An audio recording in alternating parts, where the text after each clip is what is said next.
There the citadel stood, an imposing tower of undeath that stood above this lifeless world, and its denizens forever stuck between the realms of life and death. However, something, or rather someone, stood in seeming defiance of the status quo. A drop of green in a sea of gray. A living mortal on a world of undeath. Lord David Livesey looked upon his destination with stoicism and a subtle hint of nervousness. For while the request he sought to make was more than reasonable, this was a time of firsts for he and his men. He did not know just how this charnel assembly would react. Would they aid them? Would they simply turn him away? Would they take offense and seek out war? There were so many unknown variables, and it frustrated him to no end. But no matter, he could not let this uncertainty get the better of him. He had to ensure that this worked out, for the lads were counting on him.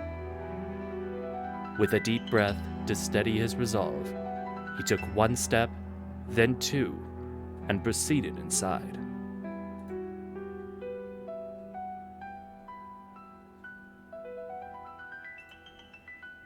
Now calling forth Lord David Livesey to plead his case to the assembly. Hearing his name be called, he proceeded into the chamber of the assembly. It was a spacious area, made of obsidian, which combined with the bluish-green glow of the torches that illuminated the room, gave it an unsettling aura.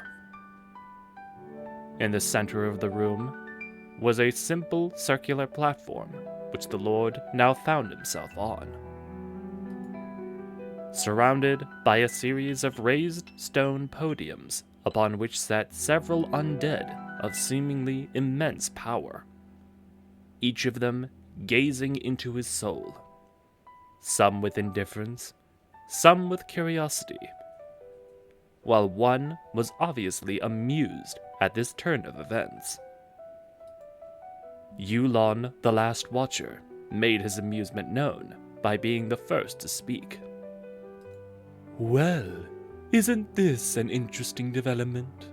For a mortal now graces the halls of the citadel, and stands before us this day. Tell us, what is it that you desire? To join us? To obtain power equal to us? Livesey was taken slightly aback by this. It was certainly not what he expected. Clearly there had been a misunderstanding. This was something he intended to correct, but the undead kept talking. Oh, perhaps you wish for our aid in a war of yours. Oh, I'm intrigued as to what the answer might be. The mortal lord stood silent for but a moment before he answered with a slight degree of hesitation. None of them, I'm afraid. Amusement turned into confusion. Oh? If that is the case, then why are you here? With a sigh, Livesey recounted the tale of their arrival.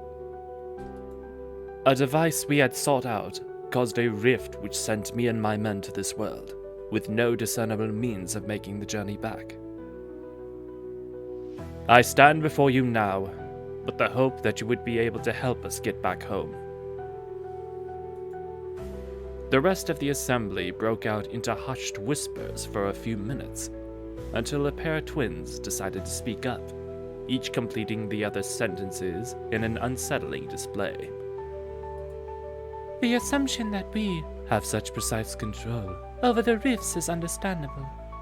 However, such an arrangement is beyond our control.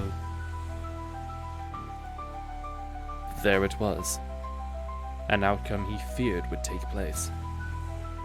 Was this it? Would they ever be able to get home? Would he and the men who have come to trust him be condemned to die? What was he going to tell them? It was then that another voice joined the discussion, one which carried the soothing tone of a caring mother. Do not let despair fill your heart, for while we cannot fulfill your request in full, there is one thing we can do.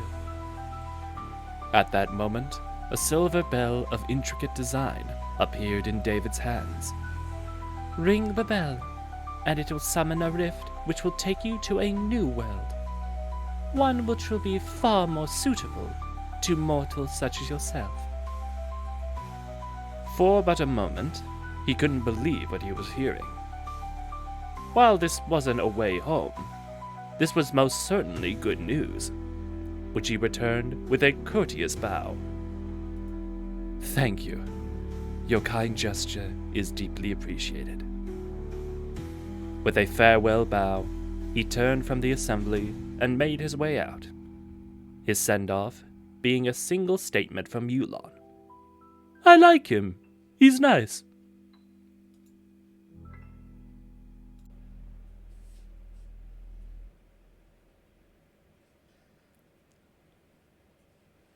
Though the name might suggest otherwise, the legions of the crown do not swear loyalty to a royal family or title. Rather, the crown is an alliance of various nations and peoples, all who fought tooth and nail to free their worlds from the claws of dragons and their riders.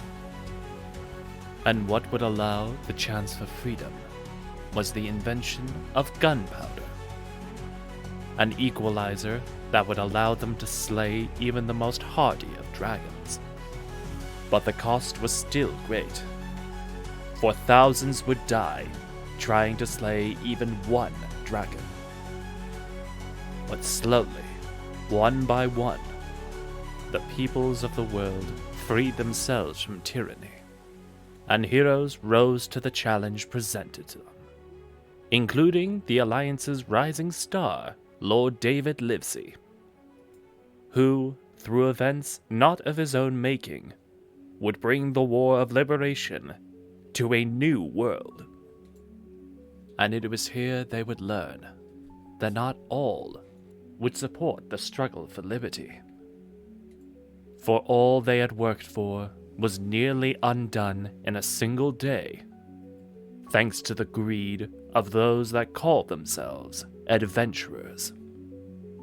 But even then, it was not enough, for they have won their freedom.